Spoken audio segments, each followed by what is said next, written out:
back to another special episode of Off the Line. This week, we're back with a new segment that we like to call Fans Unfiltered. We're still working on the name. It's basically where a group of fans come together and talk about the happenings of their club. So, for our first ever episode, we have a couple of United fans, me included, talking about the happenings of their clubs in the past few weeks. But before we begin, don't forget to like, share, subscribe, you know the drill, on to our YouTube channel. Also, we're also on Spotify, Twitter, and Instagram. All the links will be given in the description below. Also, if you guys want to, hear us speak about things that you find pertinent, do let us know in the comment section below. Cheers. I hope you enjoy the video. Hi guys, welcome to Off the Line. I'll go about introducing you guys to our audience right now. So on, I don't know, can I say left because it's screen left for me? We have Suraj. Suraj is doing his masters in computer science right now. He's an ardent Man United fan, and that's why he's on this particular episode of the podcast. So hi, Suraj. Hi.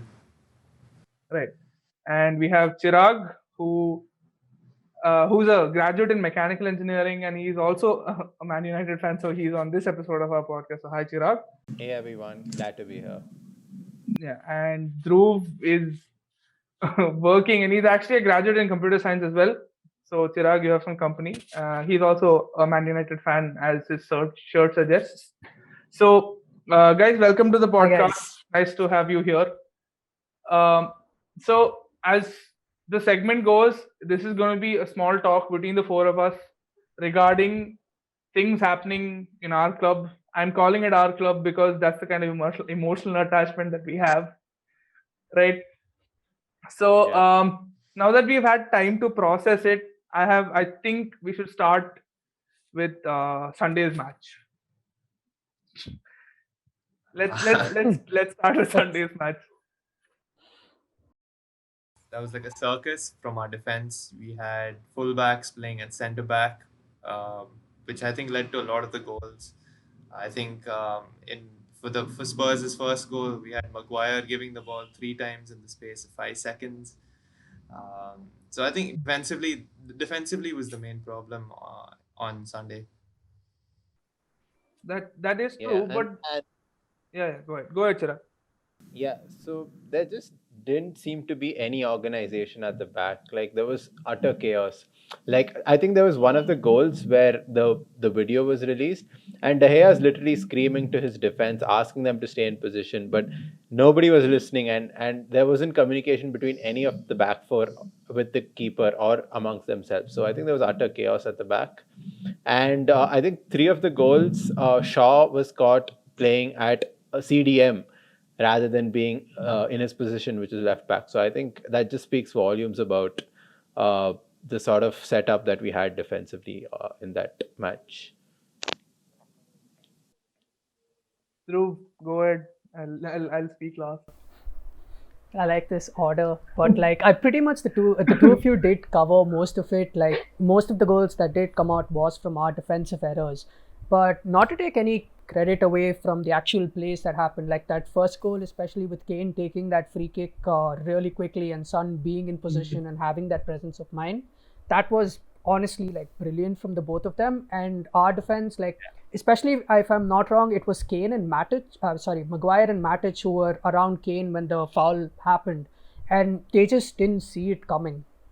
So it was a lot of things that you did mention, caught out of position a lot, and more than anything else, it was a lack of awareness, and Spurs just outed us on that front. They were just there at the right places at the right time. Yeah. So I think more than the score, like because we've been beaten 6-1 before at home. Man City have done that, but it was just more than the result. It was the resolve of the players, right? You have a captain in Harry Maguire. I think we should touch up on the Maguire bit in a bit, but we have a captain in Harry Maguire who's standing around when a player gets red carded instead of going to the ref asking why that happened. I mean, we've seen pictures, we've seen the comparisons between him and Roy Keane, we've seen the amount of hate that he's gotten for that.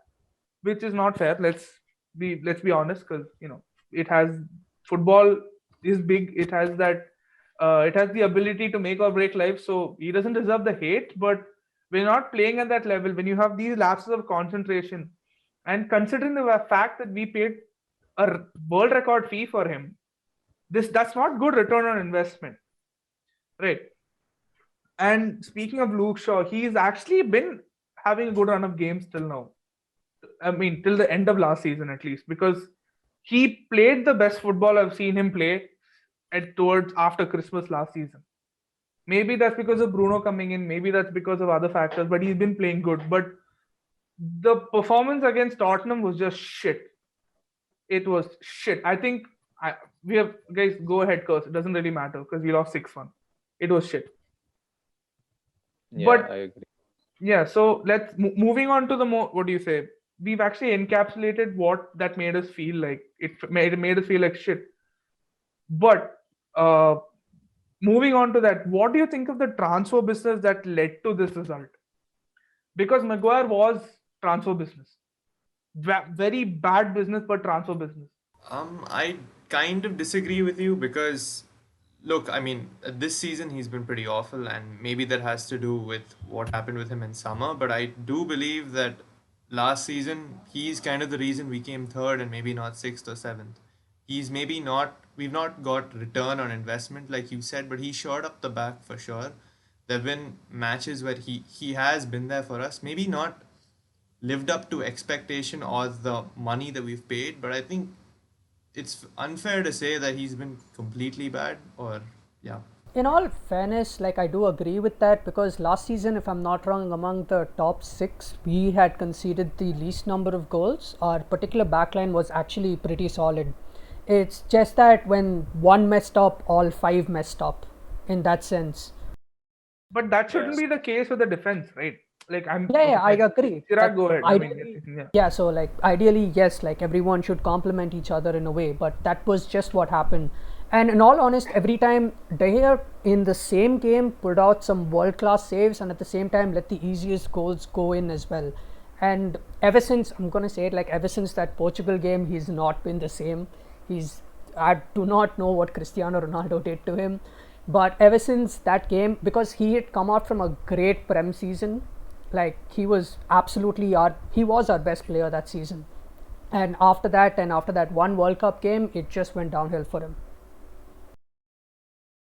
I also think that Maguire, being the captain and also like the face for our defense, he gets a lot more criticism than he should. Like a lot of times, the errors are by other teammates, like leading to the goal, but eventually all the blame falls on Maguire's shoulders. I mean, like even in the game against Spurs, you see a lot of goals. Van Bissaka was out of position. Luke Shaw was out of position, but Oh God. none of them get equal amount of blame as Maguire gets. Like the entire defense has to function as a unit. You can't have one person handling the entire defensive responsibilities. So a little unfair criticism, but yes, agreed that he has a lot to improve. And I think a lot of it boils down to the way Ole plays his back line. I mean, Maguire is someone who needs a partner to complement him. We need someone with pace. We need someone who's also equally reliable in defense. I don't think he's able to cope with the entire responsibility. And playing Lindelof along with Maguire is just suicidal because both of them do not have pace, and any team which has a front line with people who can make those quick runs, our defense just cannot cope with it. And coming down to Ole's tactics, I think everyone's realized that we can't deal with the press from the opposition front line. And I think every team, like I think from last season, the Southampton game, I think after that game, every team has adopted the same tactics against us, and I think that needs to be changed tactically. And also, because of this, we need a defender who is quick enough to respond in such situations. So yeah. Yeah, thereby leading me to bring up the whole transfer business thing again. Deadline day, we ended up signing who all? Edinson Cavani and Amad Diallo, Ellis. whatever. But and Telles, yeah, Facundo Pellistri. Yeah, LHTL. Yeah. but we needed a short center back. Okay, there were reports of not having signed any of Solskjaer's top targets, all that. Great. Our transfer business has been terrible. By terrible, I don't mean the fact that we've been, what do you say, overpaying for uh, undervalued players, because last year's Leicester thing, that was a shakedown. I don't have any other words for it, because Leicester knew we were desperate. It was a desperate buy. Maguire, I'm talking about Maguire, because there was no reason in the whole world that we needed to pay 80 million for that guy. I've always defended the man. I think a lot of people who know me has always defended Maguire, but that game against Spurs was inexcusable. And when you, what do you say, when you have a bad game, you're going to get criticized for it. Like Chirag mentioned, more than the captaincy, I think it's the price tag that's getting him all the stick. Yeah. Because you have, what do you say, like when you pay 75 for, let's take Van Dijk for example. People said 75 million was too much for a defender. You don't see anybody criticizing him when they lost 7-2 to Villa. Do you get it's the same thing here. Only thing is that because we paid the world record fee, because he has a captain, he has a lot more riding on him than there is on Van Dijk in Liverpool right now. And it's also the fact that the media just loves shitting on United. Yeah, that actually is very true. People in general love shitting on United more than anybody else. Bro, Frank Lampard could walk up to Wembley naked and people will say, why didn't Ole stop him? That's the kind of media that England has right now. So, Yeah. I mean, there's a lot of shit flying in from everywhere. There's a lot of stuff happening in the club. But who did you think could be a better addition to our team this year? Other than Sancho, of course, because that's the obvious answer. I think all three of you all were going for Sancho. But, other than Sancho, who do you think? I think Upamecano would have been a good signing. Although there are reports which suggest that we might still go in for him next summer, but I think the competition is going to be pretty intense if he has another good season. So yeah, let's hope that we can sign him.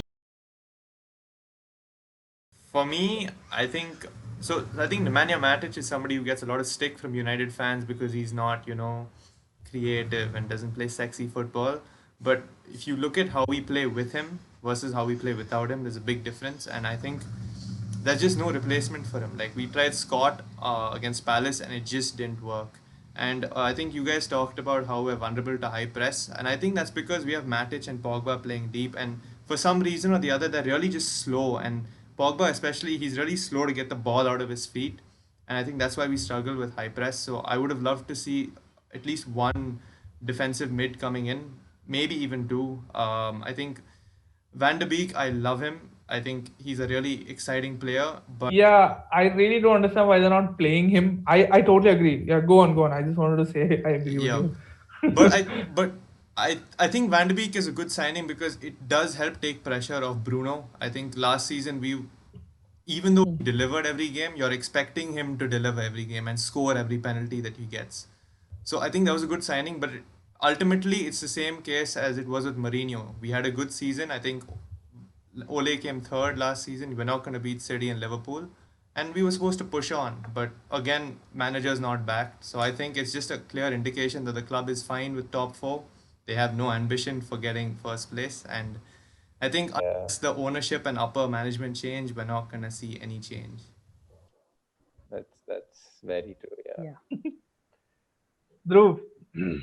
Yeah, actually, pretty much the two of them summed up the two positions I think we needed some help in. We did need a strong, pacey, and a strong and pacey centre back, and if he was a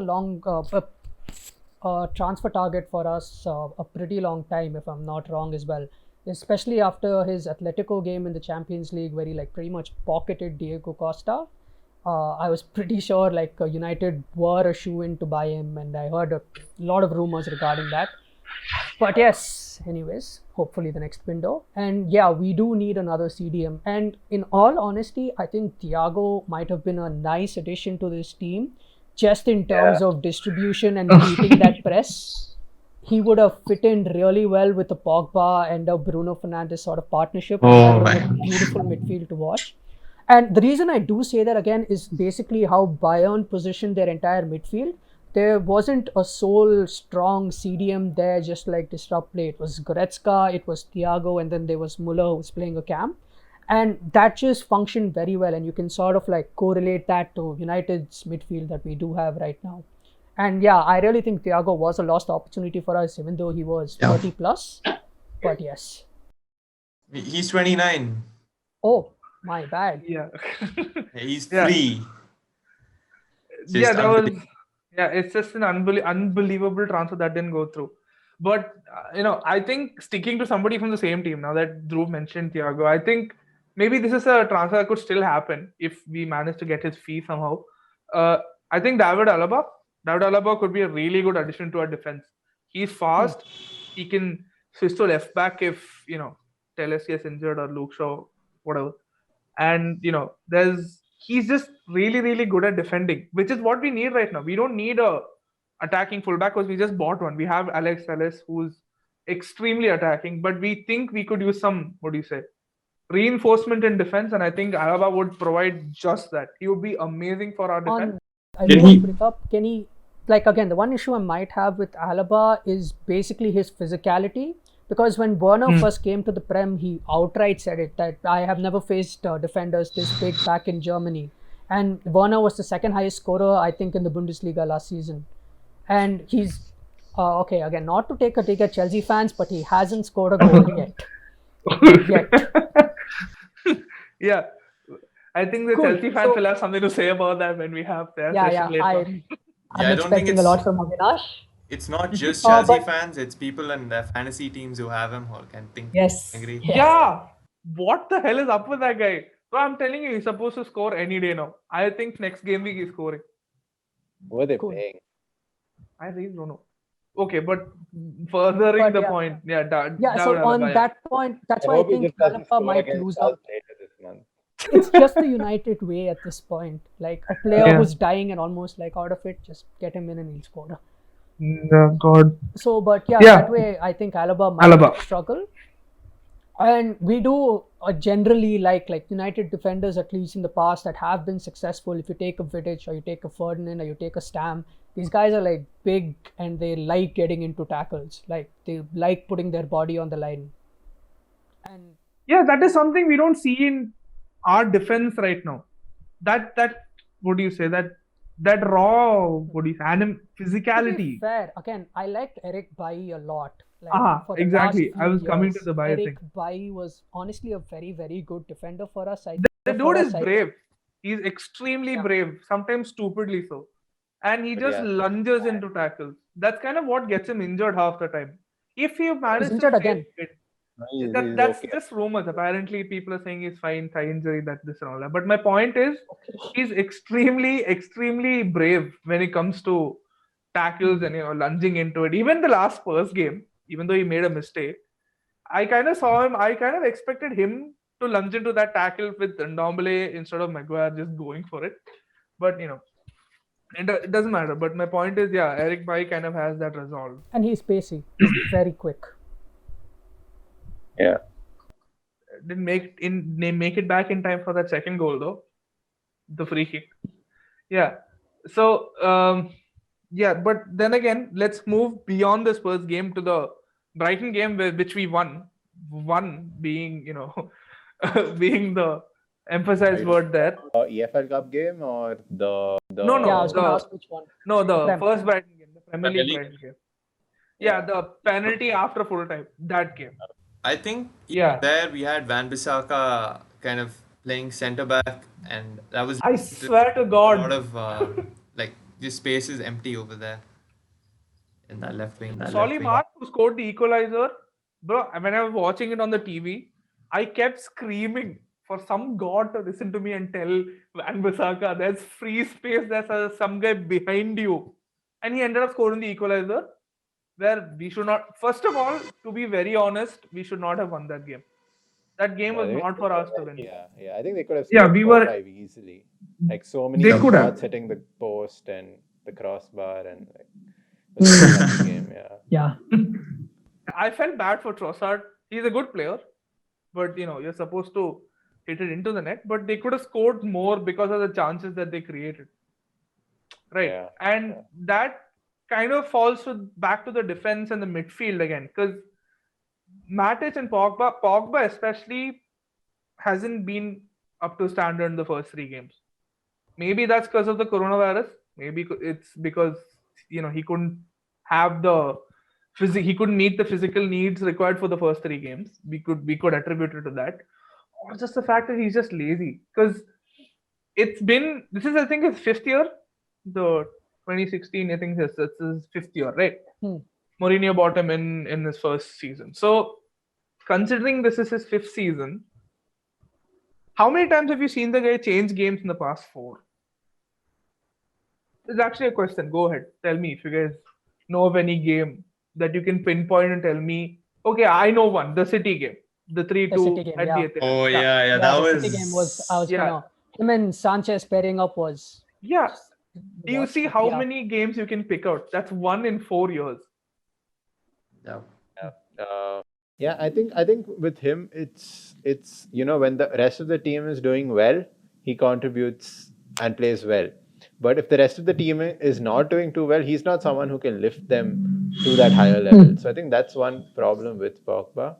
And I mean, you see his remarks to the media as well. It almost seems to indicate for a long time that he wants to move to Madrid or probably to Juventus or somewhere else.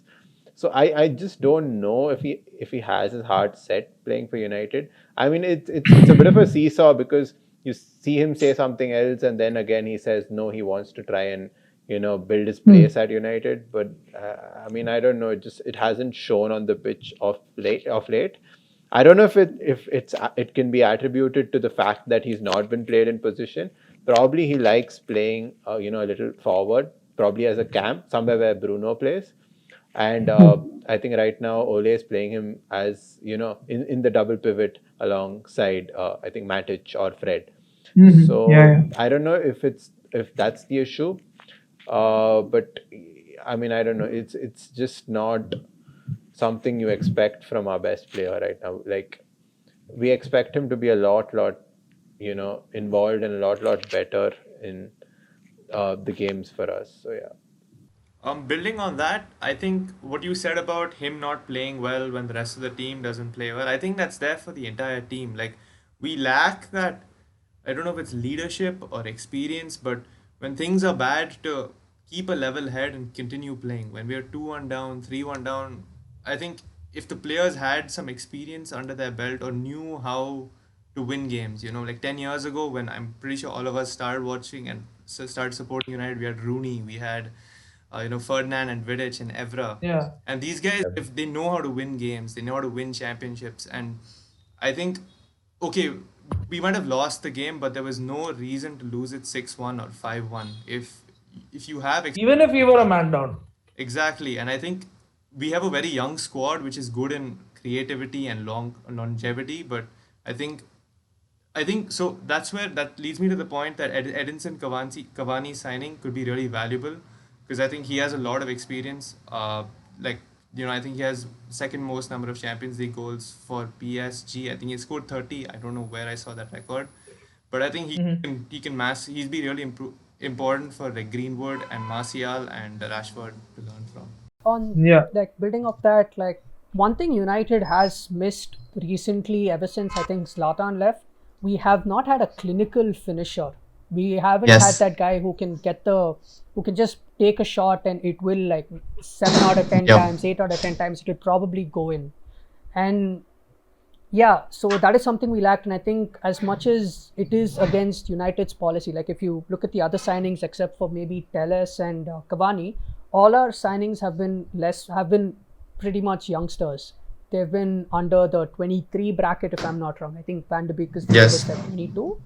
But yeah, so I'm kind of glad that United did go against that and did sign Cavani. But yeah, so hopefully that should bring us those matches that, like, again, when we're out of it, we're just completely out of it. There's no one there to pull it back up and like rally them on. And I'm hoping Cavani can help with that. Actually, What do you guys think of? Yeah, okay, yeah. sorry. I think the No, most no, like- promising.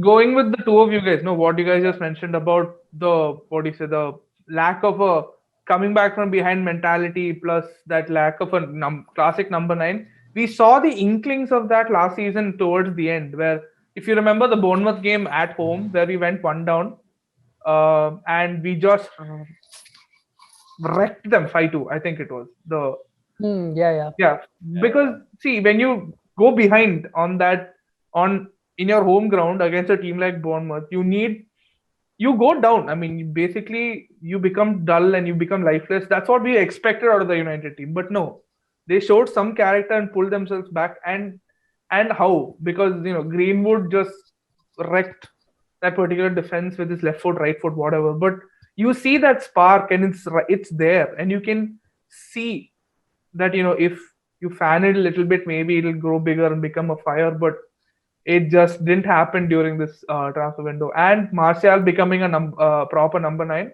the game against Sheffield United, where he scored the hat trick, our first hat trick in 7 years, which is saying something, right? So you have things like that happening, and then not building on it.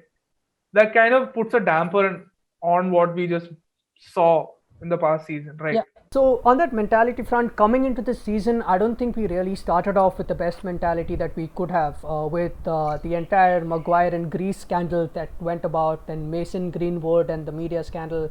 So coming into it, two of our most proficient players from last season, like the two people who were very, very crucial to our lineups, they didn't come into this season in the best headspace as such.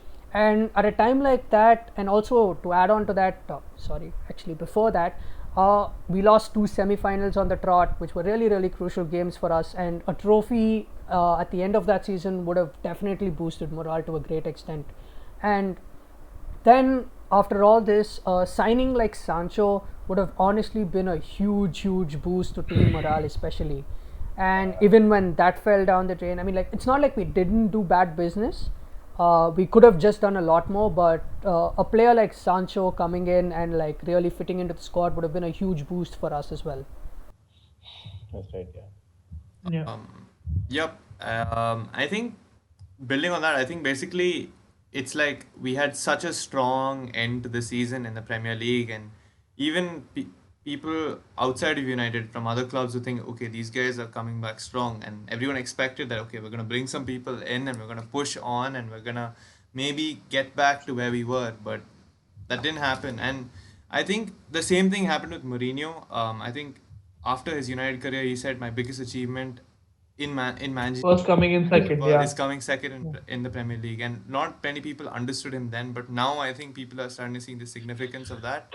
But the same happened then, right? He came second, and I think the previous year before that he won the Europa League, but absolutely no financial backing. He was coming out publicly saying that if I don't have a defender, how can we expect not to concede goals and things like that. And I think the same thing has happened again this summer, wherein it's been reported that Ole had some targets and we clearly didn't get any, at least most of them. And I think that's led to a bad start of the season, in addition to what Dhruv had said. Right. No, now that both of you all have mentioned the transfer business that happened, let's look at the players that have come in so far. Like we've mentioned Cavani, then there's Pellistri, then there's Telles. So we have players that have come in. So let's take a look at what these players bring to the team as well. Because I was aware. And Amad Diallo as well, that the other trio. I think he's joining in January. Yeah, he's Yes. joining in January. It's ridiculous. Yeah. So we've completed a few transfers. So let's look at how they fit into the team as well. So we've discussed Cavani in detail, that leadership figure that he can bring. That number 7 shirt. Oh, by the way, number 7. What? I really don't understand. No, but then again, I think it could be a may- sign of confidence also. He's like, you know what? Yeah. I want it. I want to prove people wrong. So if it works out, then it works out, right? I think Ibra, like no Yeah. expecting the impact that he had, right? And some people are saying that Cavani could be like Falcao. Yeah. He's just a flop, but I think Falcao had a long injury that kept him out. Yeah. Whereas Cavani, he's been good last few seasons, and I think he could have an Ibra-esque impact. So I'm looking forward to seeing him play. The last time I think he wore a number 7 shirt was in Napoli. Napoli, yeah. So Napoli or Pan? I don't know. Napoli. right, no, Chirag, go ahead. You was going to say something. I saw No, you no, no, I raise was your just hand. listening. Okay. Yeah. Mm. So basically, like you have right now, we there's this rating of players where it's the of new players where you have the Bruno or Sanchez scale. You can go full Bruno or you can go full Sanchez. Yeah. Because Alexis Sanchez kind of destroyed the club in the fact that, I mean, not Sanchez, but the wage that United offered him and this whole fiasco. That again is a pretty bad piece of business considering how much we were offering him in wages, because that kind of restructured the entire Premier League's wage bills for people sitting on benches. So again, we could have a positive impact from Cavani. I think he's set to make his debut in October, the PSG game or the Newcastle game. Like which one is it? I don't. Can happen because of the quarantine period. So Yes. the Uh, quarantine period ends the day after the Newcastle game. So I think the first game is going to be against his former club. Yes, So you. But does he start that game because he's in quarantine, Yeah, right? I don't think he might. he I can. don't think he can the start it. PSG He game, I don't. can right? start, but will he start But given that he's I don't think Ah, he will. Yeah. Again, I think I that's don't a think he will yet. manager's Also, call. Yeah. Yeah, probably on the bench, maybe come on for like Mm-mm. 20 minutes. yeah, it's I think see, he. basically I your mean, Donny van de Beek. You described Donny van de Beek's oh, impact at United. moving on. I mean, right now we've discussed Cavani to a little extent before as well. So let's talk about Van der Beek, because we haven't touched on him at all in the podcast as in till now, because we've been discussing other things. So if we were to talk about Van der Beek, I think he's one of the best midfielders in the world, considering his potential and all that. He has the ability to become one of the best midfielders in the world. And what we're doing with him, maybe playing him from the bench as a impact sub, is not doing right by him. Yeah. And maybe he should find ways to incorporate Van de Beek into the team. Maybe change the formation. Maybe different tactics. Maybe throw out some people who are not playing Pogba, but maybe incorporate him into the team, because I feel bad for while seeing him sitting on the bench where there are people who are just walking around on the pitch doing nothing. We could lose him, like we could lose a really important Hmm. player in the process Yeah, because he's definitely going to value playing time more than certain other things. So if Ole continues to do this through the season, he might very well push for a transfer the following season itself. So So the thing is, uh, I yeah. I kind so mm. initially I my thought was exactly like you guys. Why is he not playing? Why is he not playing? Why is he only coming on? But then you have to realize that this is not going to persist for the full season. It's impossible for this to persist because we have a 60 game season. We're playing in 3 or 4 competitions, and you need that depth. Like City, they have at least 2 or 3 players in each position, and you have that squad rotation. I think to be a consistently good club in world football now, you need that rotation. Like you have Bayern Munich still buying players left, right, and center, even though they're playing at such a good level, right? And even Liverpool, again, strengthening up with Jota and Thiago. So okay, I want to see him play over some of our midfielders that are getting the nod for the starting 11. But I think just stay optimistic. I think I've liked what I've seen from him. His awareness and he understands the game so well. Like when Mata came to, His movement.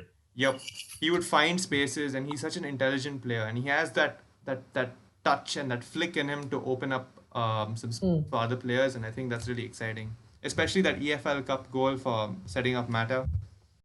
Hmm. Yeah, that's actually a pretty good That's beautiful. setup. Yeah. Yeah, I Yeah. think I mean we'll definitely see him start games in the season like you mentioned, but I think it just comes down to Ole's preference. Right now it's clearly Pogba and Bruno over him. Bruno is understandable for the impact that he had, but Pogba hasn't quite lived up. So I think it's time that he starts Van de Beek ahead of Pogba. So I think that Yep. is something that hopefully Ole changes in the team. So yeah. Maybe starting Van der Beek is probably helpful for Pogba as well, because we give him stick for performing badly, but at the same time you need to understand that he did kind of survive the virus. Survive being a bit too dramatic, but he did kind of go through that, and it's a tough period, and maybe giving him some time off from football to focus on something and get himself to that level of fitness and get himself there better can help both the team and him at the same time. So that's maybe another thing to think about. Uh, On that note, again, Tony van der Beek is a very good impact signing for us, not just in terms of the current team, how it is, but also in the future. There are a bunch of rumors that just keep flying out day in and day out about Pogba wanting to leave, Pogba wanting to go to Madrid, and his agents talking to everyone. And on that front, it's always that much better when you have your replacement already primed and ready and understanding how the team works and understanding how everyone else functions and to form those partnerships early on rather than having a new player come in and then fit that role. So Van de Beek for me is a very good signing for us in the future, more so than now. And yes, given time, I'm pretty sure he will start games for us. It is a long season and rotation is key. Like even with City, for that example, there have been so many games where De Bruyne hasn't started, where Rodri hasn't started, where Sterling hasn't started.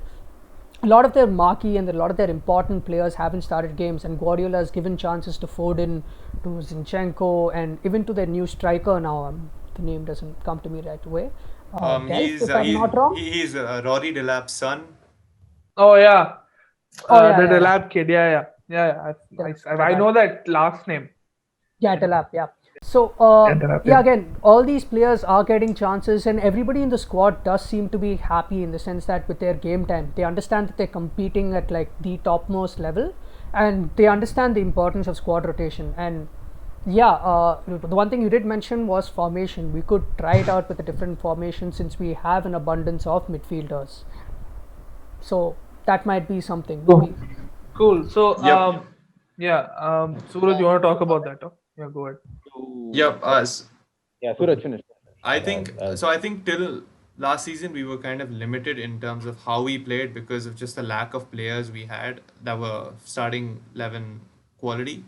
I think so. One thing that we had was a lot of midfielders. We had even before we got Van der Beek, we had Fred, we had Matic, we had Bruno, and Pogba, but we weren't able to play all of them. Maybe even though they're better than some of the other players on the pitch because um, in order to kind of free up the wingers and play more strikers, you need your wing backs to be more attacking and agile. And I think the signing of Alex Tellers helps that because it helps us play a bit like Liverpool, where you have Trent and Robbo moving up and down, assisting with attack and running back for defense.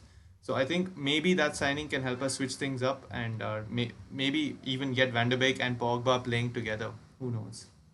Yeah, so just adding to what Suraj had to say, I had to make a similar point. So if you see our game right now, it's very one-dimensional in terms of attack. Like it's all through the center. Bruno and Pogba trying to find those little channels from the center, trying to slip in Martial or Ashford to finish a one-on-one. So if you see teams like Liverpool or Bayern, they have a lot more dimension to their game. They have players who can attack from the center. They have their wing backs who can put in crosses. So it keeps the opponent team guessing all the time as to where the attack is going to come from. But for us, I think over time the managers have realized how to set up their defense against us because most of our attack is just through those two or three players. So we don't have how often have you seen Van Bissaka putting in a cross and assisting a goal? It's not that often, right? As compared to someone like Robertson or Trent. So I think that's what we need. And as he said, I think Telles should bring one more dimension to our game. So hopefully that works out for us. So yeah, so moving on to another deadline day signing of Alex Telles. I think like Chirag mentioned right now, he's a pretty good addition to the team. Kind of brings out another dimension to our attack. More, he's also a very skilled player on the ball in terms of maybe his link up with Rashford will be something to see because Rashford is pretty good in terms of controlling the ball and is good with the ball at his feet. So maybe that kind of link up is kind of exciting for us to see. But what about Luke Shaw's game time run? Because we all know that last game he was pretty bad, pretty shit actually. So Alex Telles What do you guys think? Will he be a bit part player, or do you think he's just going to fit in to instead of Shaw? I mean, it's a I pretty think he's obvious going straight question. into the 11. Same. Yeah, I think It's plays a the based pretty on same. obvious question, but I had to ask it anyways. Yeah. So Yeah. so yeah, again, another dimension to our attack. So Dhruv, Hmm. go ahead. Tell us about Alex Telles. Wow. Okay, on the spot. But The scout yeah, Dhruv. Yeah, what Scout is Dhruv. this? Cool. Yeah, No, but but go ahead. it's nice when you have a lot of competition for one particular spot, and it's nice to see that, especially in a defensive position, with Telles, with Luke Shaw, and with Brandon Williams all fighting for that one left back position. It is great. Brandon Williams again is a very good talent for us that I'm hoping will come through in the years to come. But right now, again, as much as we are looking to the future, we do need impact signings as well. People who perform this season and the next season, and Tellus is definitely a good option on that front. And considering we didn't overpay for him, fortunately, I'm guessing again.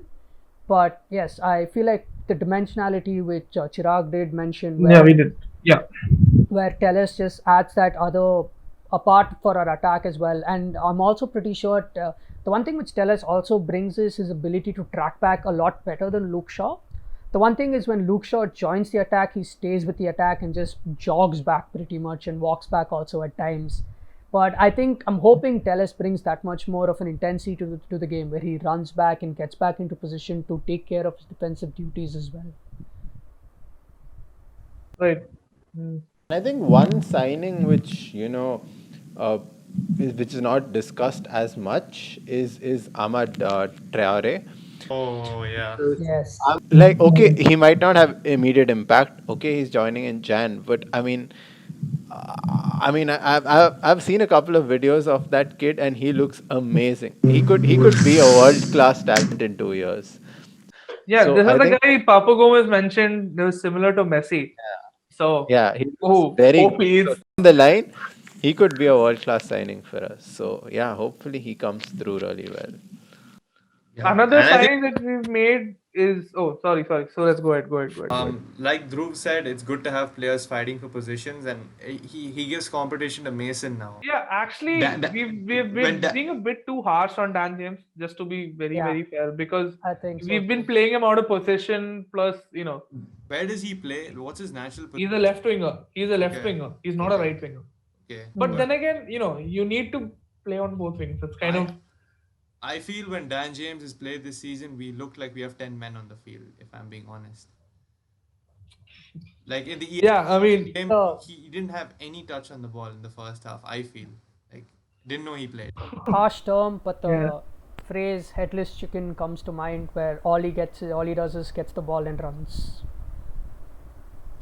yeah. He's that kind of player who you when you make a player on FIFA, you just keep spending points on pace, where you have 99 pace but nothing else. Like he can't shoot, he can't cross. The thing Uh, is, when he shoots straight at the keeper, and I yeah. maybe a flash on Yeah, him, but I don't know. I think that's all we've seen. No, but then again, even if you're shooting at the keeper, like you need to be aware of your surroundings to see if there's anybody else in space, right? So there were a lot of occasions where Dan James had a one-on-one with the keeper, but there was another player in a better position to finish, yeah, and still didn't make the pass. So there have been situations like that as well. I mean, once yeah. or I feel like twice his I get, decision, yeah, his yeah, decision making was like questionable at times, I would say. I don't see the point of bringing in. Okay, you guys might kill me, but you have Adama Diallo, you have Pelestri, you have Mason. Like, do you really want to get another right winger and Sancho now? Like, it's like maybe we should be focusing on something else now. I'm not sure. yeah. There were a lot of people who came out and said that instead of spending the 120 Yeah, million for a right winger, maybe invest in a defender who would be a good complement to Harry Maguire. But Or but Hmm. Sancho is that once in a generation talent. He's the 80 million Real Madrid spent on Ronaldo. That's the move that we were trying to make essentially. it was more of a statement than, I mean, there was a necessity as well, but it was more of a statement than a necessity if we were to weigh both of it, right? Um, So the thing no, I mean, definitely there was necessity. I I'm not think saying there isn't. before Christmas, when I think Martial and Rashford were injured, we were just losing games left, Oh right, yeah, center. yeah. we didn't have Pogba also back then, if you remember. We didn't have Oh, Pogba. yeah. We didn't have Rashford had his back thrown. He was gone. And then Yeah. Bruno came in and he made that kind of impact. And it was a huge impact. We had To, Andres to, Pereira as a key player for us in the midfield at that time. yeah. Yeah, thank God he's in Rome right now. I would have loved to see Right. All or Nothing Tottenham Hotspur season 2 after this last weekend. Oh Last yeah. weekend, So what? The first season was actually not that bad, but it was yeah. good. It's I liked Jose. it. It's Jose. He's the greatest Eh, entertainer on freaking No, earth. it's Jose, right? That's what the Yeah. document said, isn't it? Jose, not it's Jose. Jose. It's Jose, bro. Damn. I You messed up. this is the proof. I need to see the documentary, which Yeah, I haven't. it's a good watch. Just saying. It's 100% recommend. Yeah. Um, Hmm. Considering what we've talked about so far, considering the analysis, if you were to call it that, come January, where do you think United are going to be? Now, you can just simply say a place and just go with that, or just you can go ahead and give me a little bit more than just a place. So, where do you think United will be come January transfer window? I guess somewhere like 6th to 7th. I mean, I don't know. I don't want to be negative. I don't want to be pessimistic. But looking at the start we've had, that's where we are likely to be. Hopefully, I'm wrong. Hopefully, things change after the international break.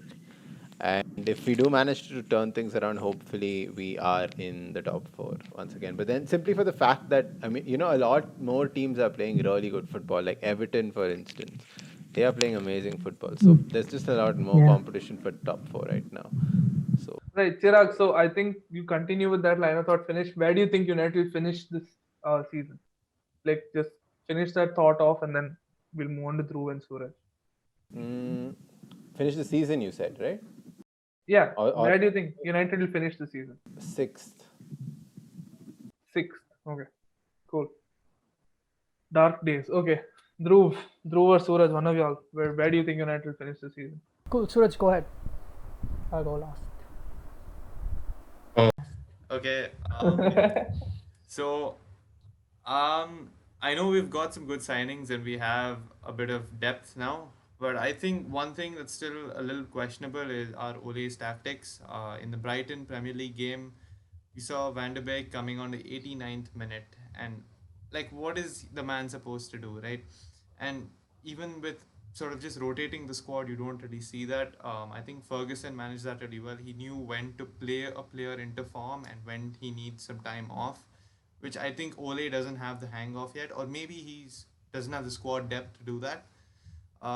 So come Christmas, I think I'm expecting eighth to 10th for United, and so I think we've got good players. Again, I'm just reiterating that point, but if you look at the business of Tottenham, they've got Gareth Bale and Reguilon, and if you look at Everton, they've got James for free. They've got Alan, and they've got the new defender called Godfrey from the Championship.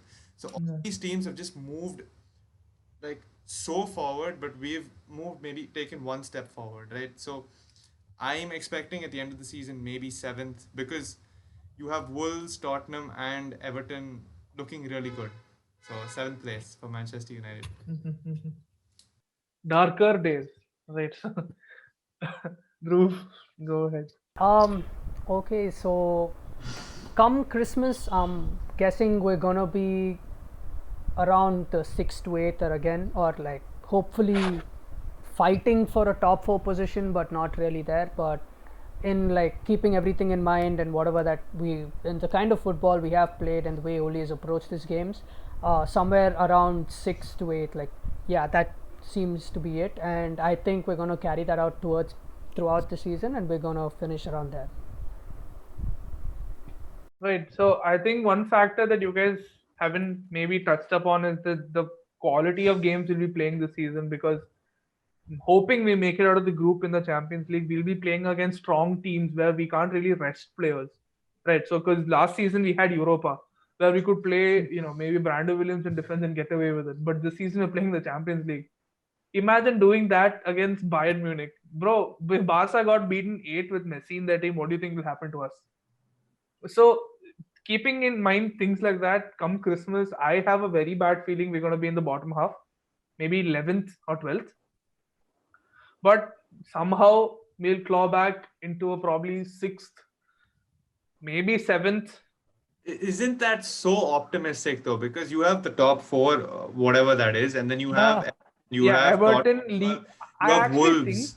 Leeds are going to finish in the top half. I've been saying this from the beginning that Leeds might finish in the top half this season. So there's still added competition to those places. If you think And you about have it, West Ham.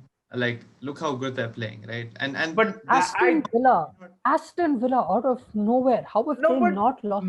again, Villa, these are all temporary ups in form, right? But United, I Yeah, disagree, but right? So their goalkeeper is out of this world, that Emi Martinez, Martinez, yeah, Emi Martinez is and, pretty good. They've and done they've smart got business, some to be fair. yeah, right. So from fighting relegation to last season to literally being second in the table right now. Yeah, there were a lot of people, a lot of people have written them off in the beginning saying that, last season they hung on by the skin of their teeth. So this season they're definitely going down. So they're definitely proving people wrong. But yeah, I may be a little bit optimistic in saying that United might finish 6th or 7th come, 2021 May. But, that's the way we do it. We leave shit to the last moment and end up clawing our way back into some Europa League spot. And it's yeah, going to be mediocrity for the rest of probably till there's a change in our board or the change in the mentality of our board. So yeah. So on that Just, thought, like just another question. So, what happens if we get Poch in the next month or so? Let's say we have a I bad run. actually wanted to avoid that question because Next 2 3 let's keep that for next episode. I yeah, think let's keep that for that's What a a whole cliffhanger, number. Chirag. Damn. yeah, we'll keep that for next episode. So I think on that very very dire note, it's time to end. I hope you guys enjoyed coming on to our podcast. We'll love to have you guys around more often. Maybe if this thing catches on, we'll have this on a weekly basis. I'm sorry, Suraj. Suraj looks tired. Right. So if you guys love, like to have come back on again, just have to let us know, and we'll have you back. Okay. Yeah, thanks for having Right. us. It's Yeah. been enjoyable. All right. Yeah. Even though Thanks the for having us, content man. of today's episode was not that enjoyable, I hope you guys enjoyed it. So, peace. We should definitely do this after the PSG game. Yeah, we should do this after the PSG game. Thank you all for listening to that particular episode. If you liked it and you want to see more like it, don't forget to hit that subscribe button, like, share, follow us on Instagram and Twitter. All the links will be given in the description below. Also, don't forget to leave us a couple of comments, regarding topics that you'd like to see discussed on our podcast. Maybe DM us on Instagram, and let us know what you guys think.